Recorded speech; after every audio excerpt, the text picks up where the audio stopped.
The first commonly held misconception about atheism that I would like to dispel is the idea that atheists hate God.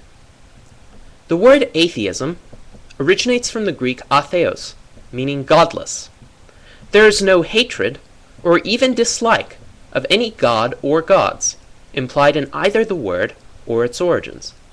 Atheism is not the same as antitheism, or opposition to gods and to those who believe in gods. Atheists do not actively despise any god, in part because it is difficult to despise what one does not believe to exist. Many monotheists make the mistake of alleging that atheists hate their god in particular. But if someone were to suggest that atheists hate Vishnu, or Zeus, or Thor, or Amun-Ra, such allegations would clearly be recognized as empirically false. Many atheists not only do not hate those deities, they enjoy reading myths and stories where such deities play an active role. In many such stories, the gods even behave in an admirable manner, and most atheists are ready to acknowledge this. What then would make the Christian, or Jewish, or Muslim god so different in their eyes?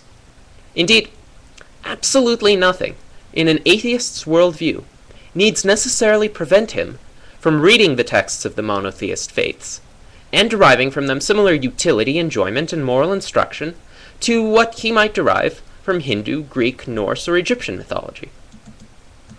When atheists read about gods, they evaluate the gods as literary characters. Those literary characters may behave admirably or not, and it is up to the individual atheist to judge the individual literary god in each particular case. What atheists are not ready to do, however, is to evaluate the morality or immorality of particular actions in a text based solely on whether any god performed them or abstained from them, praised or condemned them. Atheists are ready to condemn the Old Testament God's command that Saul exterminate the infants of Amalek, just as they are prepared to criticize Athena's decision to turn Arachne into a spider for being a better weaver than the goddess. Consider both of these scenarios. God, in the Old Testament, explicitly instructed Saul to commit genocide, to kill all the men and all the women and all the children of Amalek, and additionally to raze the city and destroy all the cattle. When Saul almost carried out God's command, except he took the best cattle and offered them as a sacrifice to God, God punished Saul because Saul did not fully carry out God's wishes.